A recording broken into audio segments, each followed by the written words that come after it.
Se da en todos lados, ¿no? El ejemplo de los padres con respecto a los niños. Pa, te estás metiendo en el horno, Me estoy Alia metiendo, Fernández. sí, porque estoy tomando conciencia además. Decir que a mi hijo le gusta más el deporte, a mí me gusta, pero yo siempre tengo una excusa. Y eso es verdad, porque el otro día hablando con mi hijo me decía, mamá, no estás yendo más al gimnasio, porque íbamos los sábados juntos, y me dice, ¿por qué? Y estuve a punto de decirle, porque no tengo tiempo. Y en realidad fui muy sincera con él, le dije, porque siempre pongo una excusa.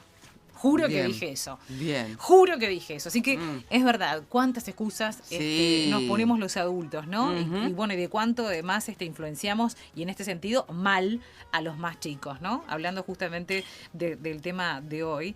Estábamos hablando hoy más temprano que vamos a estar con Gastón, no sé si es Josia, ya nos va a decir el especialista en medicina del deporte, sobre el primer estudio de valoración de la condición física de liciales. Esto abarca una franja de adolescentes entre los 12 y 16 años. Gastón, Bien. ¿estás allí? Sí, ¿qué tal? Buenas tardes. Buenas tardes. A ver, desazname, ¿cómo es tu apellido?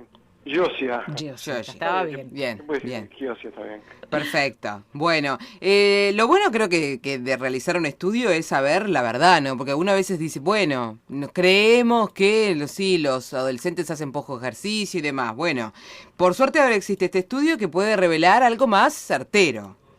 Sí, bueno, como todo estudio tiene también limitaciones, ¿no? Por supuesto, Es sí. un estudio que se desarrolló, esto fue un estudio desarrollado por un equipo de investigación, en el cual integro, somos 4 integrantes. Además está el doctor Santiago Bretervide, el licenciado Diego Coagliata y el licenciado Gustavo Bermúdez. Y lo desarrollamos durante el año 2014 y 2015 y utilizamos como población objetivo, como tú decías, son alumnos de secundaria, los de Montevideo son alumnos que desarrollan las prácticas de educación física con los estudiantes del IUACJ, del Instituto Universitario de la Asociación Cristiana de Jóvenes, que están haciendo la práctica docente, y utilizamos también de la zona metropolitana el Liceo de Libertad. Y en total llegamos a 504 alumnos, que no se repitieron por supuesto, en los 2 años, a completar toda la batería de test que están planificadas en este estudio. Bien. Nos da una idea, sobre todo por el número, de cómo es la situación de los liceales de Montevideo y área metropolitana. Y bueno, sí, si bien es un estudio piloto, nos da una foto de cómo están estos estudiantes de secundaria que concurren a las clases de educación. Porque la variable además que ustedes tomaron es bastante completa, ¿no? Antropométricas, peso, estatura, perímetro de cintura, o sea, como que bastante completo para hacer Nosotros tampoco quisimos innovar en esto, utilizamos una batería de test que se llama Alpha Fitness Test, que es una batería que se ha utilizado ya hace 8 años en Europa. Se le pueden agregar algunos test, pero lo básico fue lo que aplicamos nosotros. Además, la ventaja de esta batería de test que es rápidamente ejecutable, o sea, capaz que el profesor puede demorar capaz que una clase y no le insume mucho más tiempo. Y además que seguramente todos los profesores, o la mayoría, han utilizado alguno o todos estos test en sus prácticas profesionales, porque no son nada del otro mundo, ¿no? Son unos test de salto sin carrera, salto largo sin carrera, o sea, sin utilizar una carrera previa. También un test de velocidad, de ida y vuelta, 4 veces, 10 metros, o sea, completar 40 metros. Ahí se mide la velocidad y también la coordinación. Después utilizamos un test aeróbico de ida y vuelta de 20 metros, que se llama Kurznavet, pero seguramente todos los liceales en algún momento seguramente hicieron o el test de Cooper, que es una carrera continua, o el yo-yo, que en realidad esté bastante parecido al yo-yo. Y después también utilizamos, como tú decías, un test antropométricos, lo básico, que es peso, estatura y perímetro de cintura. Y se le agrega un test que tal vez sea el dispositivo, sea el más sofisticado, que es para medir la fuerza de brazos, de miembros superiores, y utilizamos un dinamómetro, que es una herramienta que mide la fuerza prensora, o sea, la fuerza que uno hace con los dedos para cerrar. Ese tal vez sea el dispositivo más sofisticado. Del resto se necesita un espacio, después un cronómetro, cintas métricas, ¿sí? Y bueno, y poca cosa más, algunos conos para poderlo desarrollar. Bien, bien. Desde, digamos, de los resultados, ¿cuáles fueron los que más, no sé, se destacan o que más les sorprendieron a ustedes? Sí, nosotros, como te decía, lo pudimos comparar con los estudios europeos. Hay una larga investigación que se desarrolló en Europa a partir del 2008, ¿sí? 2007, 2008, que utilizaba estos test, y también hay una investigación en Argentina que desarrolló todos estos test menos el test de fuerza aprensora. Entonces, a partir de ahí, además de compararlo con los resultados normativos que trae la batería alfa, también lo pudimos comparar con esos estudios europeos y argentinos. ¿Y cómo estamos? Ahí va. Globalmente, porque seguramente en radio es un poco engorroso pasar cifras, pero con respecto a lo que puede ser el sobrepeso y la obesidad, y esto sí comparado con estudios anteriores uruguayos, porque ahí sí tenemos antecedentes, las cifras de sobrepeso y obesidad en adolescentes se han mantenido. O sea, globalmente estamos en sobrepeso entre hombres y mujeres, o sea, un promedio de casi un poco más de 19% de sobrepeso y de obesidad 7,6%, o sea, casi 8%, y estas cifras son más o menos las que han mostrado los estudios anteriores. Si bien es una cifra, uno puede pensar, bueno, que el 25% globalmente tiene sobrepeso y obesidad de nuestros adolescentes, es una cifra que se ha mantenido con respecto a los estudios anteriores. Después, en las otras variables, digamos, de condición física que medimos, ¿sí? Lo que sí nos dio algunos datos interesantes. Esto es que a través del test aeróbico nosotros lo que medíamos también era el riesgo cardiovascular futuro de los adolescentes. O sea, según cómo estaba su condición aeróbica, cuanto peor era su condición aeróbica, mayor era el riesgo de desarrollar una enfermedad cardiovascular en el futuro. Eso nos dio globalmente un riesgo parecido a los estudios europeos. Pero si lo discriminamos por sexo, ese riesgo fue mayor en las mujeres que en los hombres. O sea, el riesgo global de la población, tanto, promediando, digamos, Montevideo y Libertad, fue casi del 44%, o sea, en realidad es bastante elevado ese riesgo. El 44% de los adolescentes tenían una condición aeróbica por debajo, digamos, de lo considerado saludable, y por lo tanto tienen un riesgo cardiovascular futuro.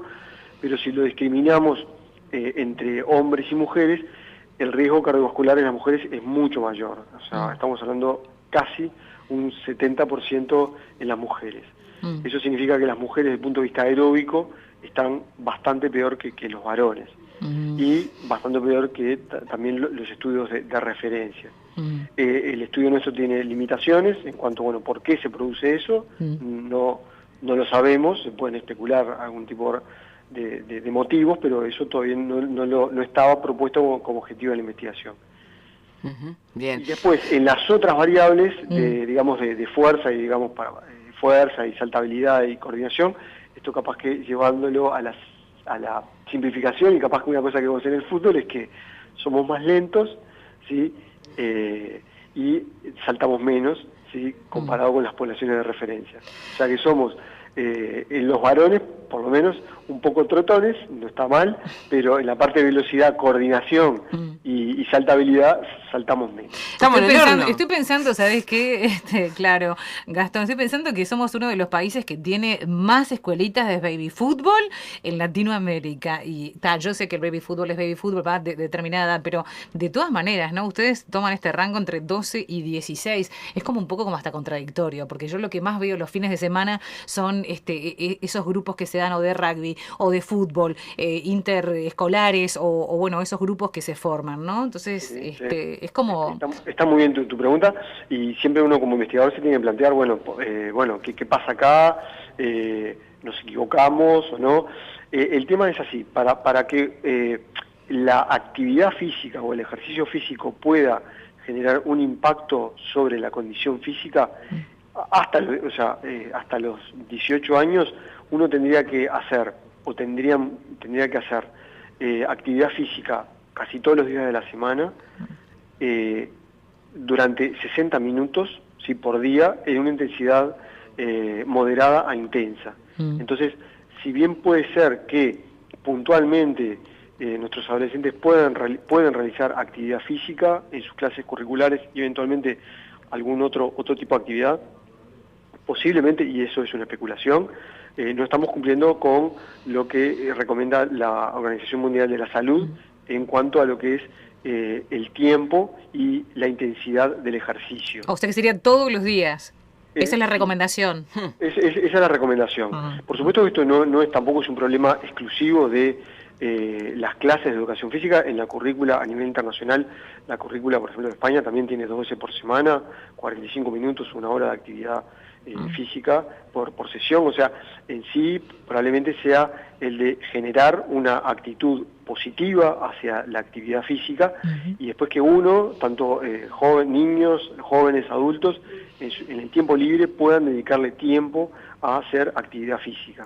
Está bueno, también está bueno como una toma de conciencia también, de que esta es un poco la realidad, por más que tenga ciertos errores, como decís vos, que por ahí no es tan precisa, muestra como un cierto panorama, un escenario. Y bueno, también hablábamos de eso en el programa hoy, de los padres también tenemos como una función, que es la de tomar conciencia y por ahí llevar al aunque sea licial y que por ahí sea más difícil de llevarlo, ¿no? ¿Sabes lo que estoy pensando además, Gastón? Viste que con esto de los Juegos Olímpicos, ¿no? Históricamente nosotros tenemos la representación año femenina más alta, más grande en nuestra historia. Y pienso además en que, en que quizá, qué esfuerzo, ¿no? El de esas mujeres que nos están representando, porque en nuestro país, entonces, evidentemente, todo lo que tiene que ver con el deporte no está del todo incentivado por estas cifras que vos nos das. Claro, eso nosotros tenemos algunas investigaciones de los estudiantes del UACJ que muestran, por ejemplo, la utilización de los espacios públicos y cómo son utilizados esos espacios públicos en cuanto a género. Y por supuesto, también tienen limitaciones en cuanto, digamos, a lugares puntuales, pero todavía los lugares, los espacios públicos, por lo menos las zonas deportivas, son masculinos. Realmente, exactamente. Son masculinos. Yo no veo grupos de fútbol femeninos los sábados y los domingos, ni de otra actividad. Son masculinos. Esto te digo, por ejemplo, es un estudio que se hizo en la Plaza Libre de Senín, donde mayoría eran varones los que utilizaban los espacios deportivos. Entonces también es un tema interesante para estudiar esto también, para puede disparar otras investigaciones. Sí, sobre todo con estas cifras que estás presentando, ¿no? Las mujeres, ese riesgo asciende al 69%, el riesgo de sufrir un accidente cardiovascular.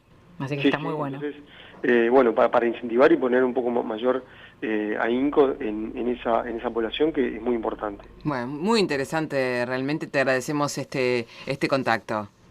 Bueno, muchísimas gracias por la invitación y ya las órdenes. Dale, muchas gracias, Gastón.